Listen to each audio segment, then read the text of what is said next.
Namaskar students, welcome in our YouTube's online classes. Today's we will be describe about acid, bases and salts के अम्ल, क्षार और लवण के बारे में हम जो है बात करने जा रहे हैं। देखिए, अम्ल, क्षार, लवण किसे कहेंगे उससे पहले कुछ मैं आपको सामान्य सी जानकारी देना चाहूँगा कि हम कोई भी पर्टिकुलर किसी भी जो है पर्टिकुलर एलिमेंट की बात करें, ठीक है, ये जो एलिमेंट है, ये एलिमेंट जो है विभिन्न प्रकार से कंपाउंड का निर्माण करता है या फिर मिक्सचर का निर्माण करता है, यानी कि जब यौगिक या फिर मिश्रण बनाता है तो इस एलिमेंट के जो केमिकल प्रॉपर्टीज में जो चेंजेज आता है, केमिकल प्रॉपर्टी में जो चेंजेज आता है, वो जो है हम उसके आधार पर जो है अम्ल, क्षार को, हम लवण को विभाजित कर सकते हैं। अब देखिए, अम्ल क्या है, क्षार क्या है, लवण क्या है, तो उसको जो है हम दो फॉर्म में जो है पढ़ेंगे। पहली जो होगी उसके अंदर हम जो है एसिड एंड बेसिस के बारे में पढ़ेंगे, और जो दूसरी जो हमारी फॉर्म होगी उसके अंतर्गत हम जो है सॉल्ट्स के बारे में पढ़ेंगे। तो देखिए, शुरू करते हैं एसिड, सॉल्ट्स और बेसिस का। ये जो एक इम्पोर्टेंट टॉपिक जो है 10वीं बोर्ड में भी रहता है और अक्सर कॉम्पिटिशनल एग्जामों के अंदर भी इसको सम्मिलित किया जाता है। प्रतियोगी जो परीक्षाएं होती है उसके अंदर जो है आज का जो मैं आगे के जो 10 मिनट ले रहा हूं उसमें से बहुत ही महत्वपूर्ण प्रश्न इनमें से पूछे जाने की संभावना रहती है। देखिए, अपन बात करते हैं सबसे पहले कि हम अम्ल, क्षार का हम पता कैसे लगाएंगे कि ये जो अम्ल है, ये क्षार है। इससे पहले हमको कुछ जो है इसके बारे में पता होना चाहिए कि हम किसको अम्ल कह सकते हैं और किसको क्षार कह सकते हैं। तो देखिए, अपन बात करते हैं अम्ल और क्षार की पहचान करने वाले कुछ इंडिकेटर्स की, यानी कि सूचक की बात करते हैं, ठीक है। अब सूचक क्या होते हैं? तो देखिए, सूचक जो होते हैं वे पदार्थ होते हैं, सूचक वे पदार्थ होते हैं जो हमें पदार्थ को बिना छुए या बिना छके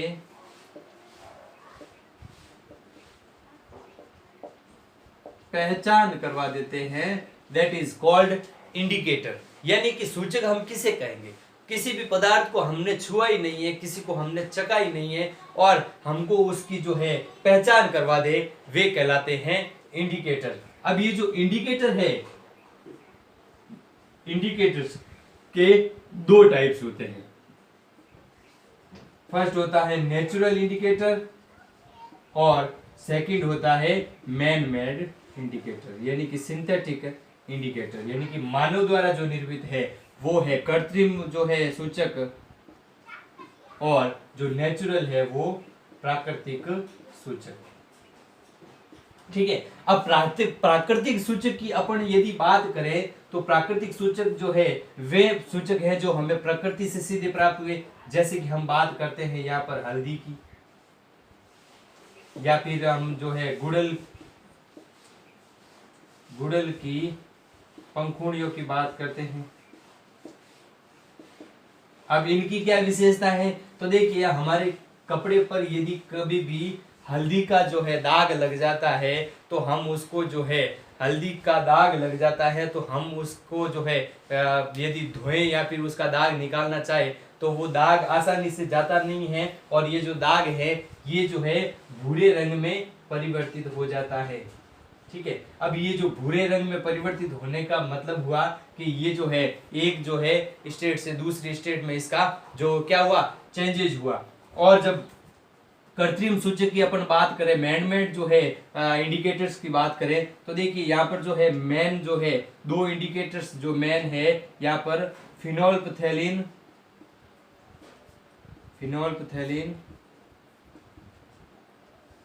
और मेथिल ऑरेंज,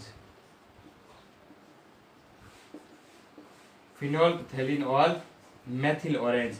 यहाँ पर जो है दो विशेष जो है महत्वपूर्ण मैन मेड जो है इंडिकेटर्स है। और यहाँ पर जो है हमने पढ़े हल्दी और गुड़हल की पंखुड़ियाँ, ये अक्सर कम काम में लिए जाते हैं अम्ल सार की पहचान के लिए। और यहाँ पर हम बात करें एक विशेष जो है इंडिकेटर्स की, तो वो है यहाँ पर लिटमस। जी हाँ, लिटमस की अपन बात करते हैं। लिटमस का जो उपयोग है वो अम्ल और क्षार की पहचान करने के लिए, उनकी जो है पता करने के लिए जो है हम जो है लिटमस जो है परीक्षण करते हैं अम्ल तथा क्षारीय पदार्थों के ऊपर। तो देखिए, जो लिटमस पत्र है वो लिटमस पत्र हमको प्राप्त कहां से होता है? तो देखिए, लिटमस पत्र जो है वो हमको लाइकेंस से मिलता है। लाइकेंस यानी कि जो कवक और शैवाल, जो एल्गी व फंगी है, वो जो है सहजीविता जो दर्शाते हैं अम्ल। ये जो है अपन बात कर रहे हैं कवक तथा शैवाल की, कवक तथा शैवाल की सहजीविता को हम नाम देते हैं लाइकेन। लाइकेन, ठीक है। अब लाइकेन का एक वर्ग है, लाइकेंस का एक वर्ग होता है थैलोफाइटा, ठीक है। इस थैलोफाइटा वर्ग का एक पेड़ होता है लीचेन। इस लीचेन में से लिटमस को प्राप्त किया जाता है, ठीक है। ये लिटमस जो है एक कागज की पट्टी के समान होता है, ठीक है। ये कागज की पट्टी के समान होता है और जो है ये जो है दो रंगों में पाया जाता है। एक तो ब्लू में पाया जाता है और एक रेड में पाया जाता है। अब हम अम्ल तथा क्षार की पहचान के लिए इसको किस प्रकार से काम में लेंगे?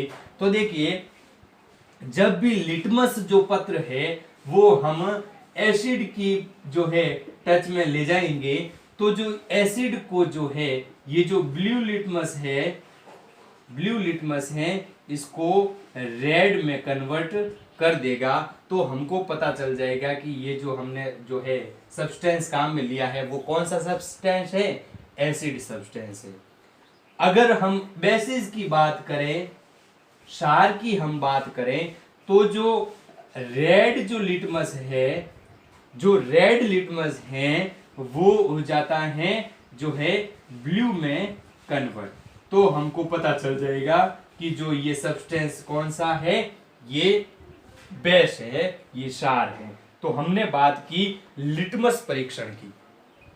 लिटमस लाइकेंस के वर्ग जो है थैलोफाइटा से प्राप्त किया जाता है, जिसका जो है एक पेड़ होता है, उसका नाम होता है लीचेन। लीचेन में से इस लिटमस पत्र को निकाला जाता है। ये लिटमस जो है लीचेन की पत्तियां ही माने यही होती है। तो इसकी जो है शेप जो होती है कागज की पट्टियों के समान होती है। और ये जो कागज की पट्टियां है वो हमको दो रंगों में मिलती है, दो कलर्स में मिलती है, जिन्हें जो है ब्लू और रेड्स कहते हैं। और ये जो है अम्ल और क्षार की पहचान के लिए विभिन्न प्रकार से काम में लेते हैं। तो अम्ल के जब टच में ले जाएंगे तो ये जो है ब्लू जो पत्र है वो रेड में कन्वर्ट हो जाएगा। इसको याद करने के लिए ABR यानी कि अम्ल जो है, एसिड जो है ब्लू को रेड में कन्वर्ट कर देता है, और ये BRB यानी कि बेसिस जो है वो रेड को ब्लू में कन्वर्ट कर देता है। तो हमने बात की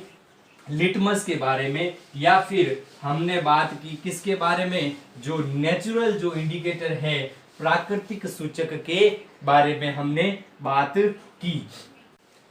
अगली हम बात करते हैं जो है कृत्रिम जो सूचक हैं उसके बारे में। तो मैंने आपको कृत्रिम सूचक के दो जो है प्रकार बताए, कृत्रिम सूचक के उदाहरण बताए मैंने आपको कि एक तो मैंने आपको बताया मेथिल ऑरेंज, और एक बताया मैंने फिनोल्फथैलीन। फिनोल्फथैलीन। देखिए इसको जो है हम किस प्रकार से जो है यूज कर सकते हैं एसिड और बेसिस की जो है इंडिकेशन के लिए। तो देखिए एक टेबल जो मैं यहाँ पर बना रहा हूँ, इंपॉर्टेंट टेबल है, एग्जाम में इसमें से प्रश्न पूछने की जो है संभावना भी रहती है।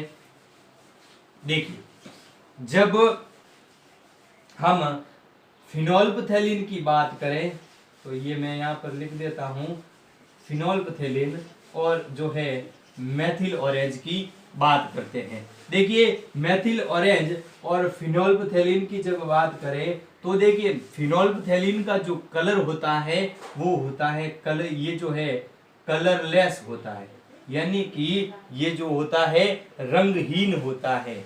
और जो मेथिल ऑरेंज जो है वो जो है इस नाम से ही हमको पता चलता है कि ये कैसा होता है, ऑरेंज कलर का होता है, नारंगी कलर का होता है। ठीक है, ये हमने बात की इनके कलर्स की। अब हम जो है इनका जो है एसिड के ऊपर क्या फर्क पड़ेगा और बेस के ऊपर इसका क्या फर्क पड़ेगा वो देखते हैं।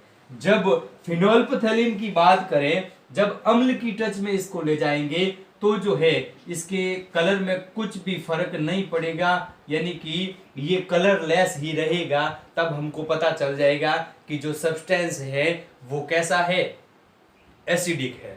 अगली हम बात करें कि जब बेस की टच में इसको ले जाएंगे तो जो ये फिनोल्फथैलीन है ये पिंक रंग में कन्वर्ट हो जाएगा, गुलाबी रंग में परिवर्तित हो जाएगा। तो हमको पता चल जाएगा कि ये जो है एक बेस है। मेथिल ऑरेंज की जब बात करें तो इसका जो कलर है वो ऑरेंज कलर है, और जब इसको एसिड की टच में ले जाया जाएगा तो जो ये ऑरेंज कलर है ये रेड में कन्वर्ट हो जाएगा। और जब बेसिस की जो है टच में ले जाएंगे इसको तो ये जो है ये येलो में कन्वर्ट हो जाएगा, ये पीले में कन्वर्ट हो जाएगा बेसिस की टच में। और अम्ल की टच में ये किस में कन्वर्ट हो जाएगा, लाल में कन्वर्ट हो जाएगा। तो हमने जो है अम्ल व क्षार की पहचान करने के लिए विभिन्न प्रकार के जो इंडिकेटर्स जो थे वो हमने पढ़े। अब बात करते हैं हम अगली एक और इंपॉर्टेंट परिभाषा की और एक और जो है उदाहरण की, वो है गंधीय सूचक। यानी कि गंधीय सूचक हम किसको नाम देते हैं। देखिए कुछ ऐसे पदार्थ होते हैं, कुछ ऐसे पदार्थ होते हैं जिनकी गंध जो है, जिनकी गंध जो है अम्लीय या क्षारकीय माध्यम में बदल जाती है, जिनकी गंध जो है अम्लीय व क्षारकीय माध्यम में बदल जाती है, ऐसे इंडिकेटर्स जो है वो कहलाते हैं गंधीय सूचक। इसके उदाहरण की हम बात करें तो जो है हम बारीक कटी हुई प्याज को, बारीक कटी हुई प्याज की जो है गंध न बदल जाए, इसकी जो है शुद्धता जो है इसमें कुछ फर्क न पड़ जाए, इसके लिए हम जो बारीक कटी हुई प्याज को कुछ समय बाद में यूज लेने के लिए हम जो है इसको फ्रीज में रखते हैं। और फ्रीज में यदि इसको खुला रखें तो वो जो है इसकी गंध जो है अम्लीय या क्षारीय माध्यम में बदल जाती है। तो इसके लिए इसको क्या किया जाता है कि प्लास्टिक के थैली या फिर पॉलीथीन की बात करें या फिर हम जो है किसी कपड़े में इसको कस करके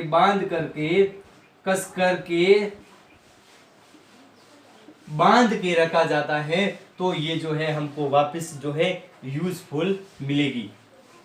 और जब दूसरे एग्जाम्पल्स की बात करूं तो देखिए जो लौंग का जो तेल है, लौंग का तेल जो है, या मैं बात करूं यहाँ पर वेनिला की, तो ये भी एक प्रकार से क्या है, गंधीय सूचक है जिनकी जो गंध है वो अम्लीय तथा क्षारीय माध्यम में बदल जाती है। तो यहाँ पर एक महत्वपूर्ण प्रश्न बन जाता है कि बारीक कटी हुई प्याज को कपड़े में बांध करके, कस करके, बांध करके फ्रिज में क्यों रखा जाता है? तो इसीलिए रखा जाता है कि उनकी जो गंध है वो अम्लीय तथा क्षारीय माध्यम में न बदल जाए, इसके लिए। अगली हम बात करते हैं अब जो है एसिड की जो है गुणधर्मों की, यानी कि प्रॉपर्टीज ऑफ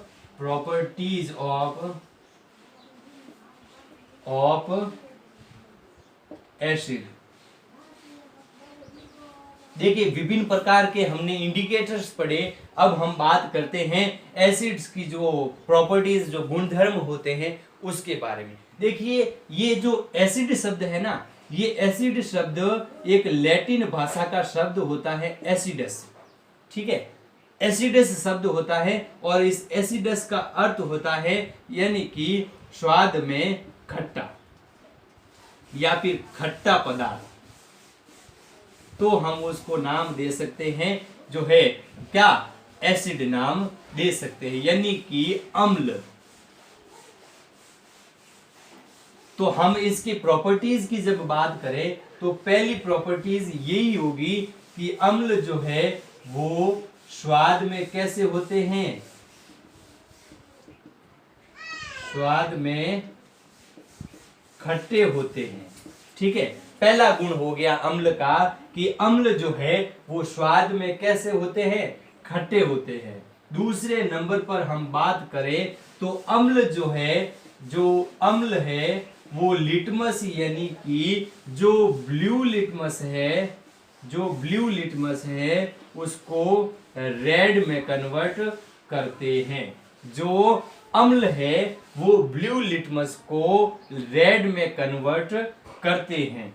और जो तीसरा गुण है अम्ल का, तो अम्ल जो है वो धातु से अभिक्रिया करके, धातु से अभिक्रिया करके धातु को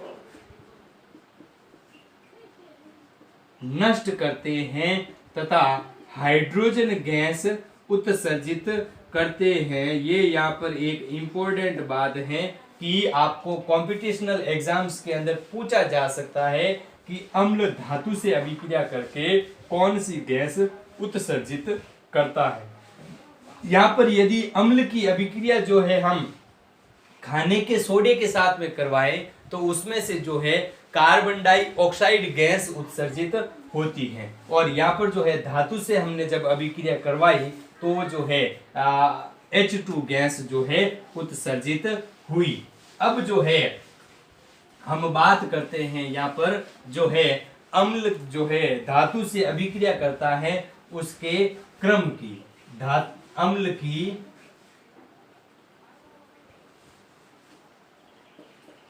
धातु से अभिक्रिया। देखिए जो अम्ल की धातु से अभिक्रिया हम पढ़ रहे हैं तो यहाँ पर यदि मैं आपके सामने बात करूं मैग्नीशियम की, या फिर मैं बात करूं यहाँ पर जो है जिंक की, या फिर मैं बात करूं यहाँ पर आयरन की, या फिर मैं जो है यहाँ पर बात करूं कॉपर की, तो ये जो सारी की सारी हो, ये जो एलिमेंट्स जो है इनको जो है हम मेटल कहते हैं, धातु कहते हैं, ठीक है।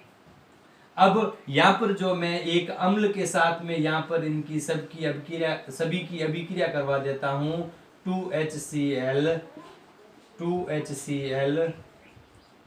2HCl। देखिए यहाँ पर जो है आपको एटॉमिक नंबर जो है लगभग याद होंगे कि कॉपर का जो है 27, आयरन का 26, जिंक का 30 और मैग्नीशियम का जो है सोडियम मैग्नीशियम 12। जब अभिक्रिया करवाई गई तो जो है हमको H2 गैस जो है मुक्त होती हुई पाई गई।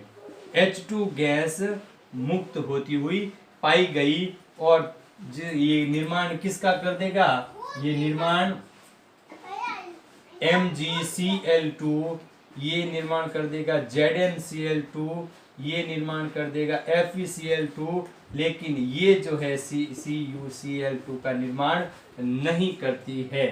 क्यों नहीं करती है, इसके लिए जो है ये एक जो है मैं सीरीज लिखा देता हूं यहाँ पर कि अम्ल जो है सबसे ज्यादा अभिक्रिया मैग्नीशियम से करते हैं, फिर उससे कम जो है जिंक से करते हैं, फिर जिंक से कम जो है आयरन से करते हैं, और सबसे कम जो है वो किससे करते हैं, कॉपर से रिएक्शन करते हैं। तो रिएक्टेंट जो रिएक्शन जो सीरीज लिखाई मैंने आपको, ये सीरीज भी अक्सर एग्जाम में पूछी जाती है।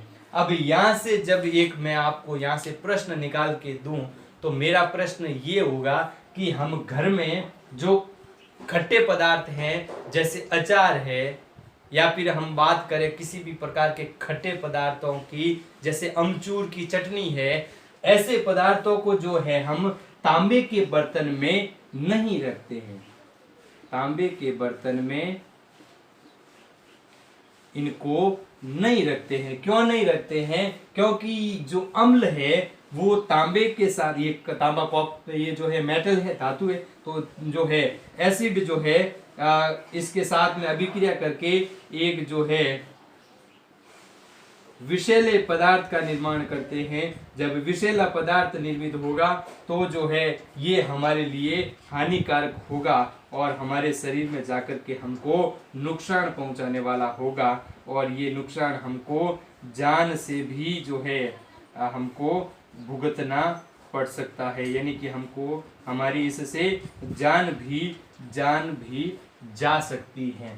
तो हमने अम्ल की जो धातु से अभिक्रिया जो है करवा के देखी, तो हमने क्या देखा कि कौन सी गैस मुक्त हुई, हाइड्रोजन गैस मुक्त हुई। तो यहाँ से भी आपको महत्वपूर्ण प्रश्न पूछा जा सकता है कि अम्ल धातु से अभिक्रिया करके कौन सी गैस उत्सर्जित करता है, तो बात आएगी किसकी, जो है हाइड्रोजन गैस की। अब अगली जब हम बात करें तो बात करते हैं क्षारीय जो है गुणधर्मों की, यानी कि जो बेसिस जो होती है उनके जो है सामान्यतः गुणधर्म कैसे होते हैं। तो हम बात करते हैं प्रॉपर्टीज ऑफ बेस।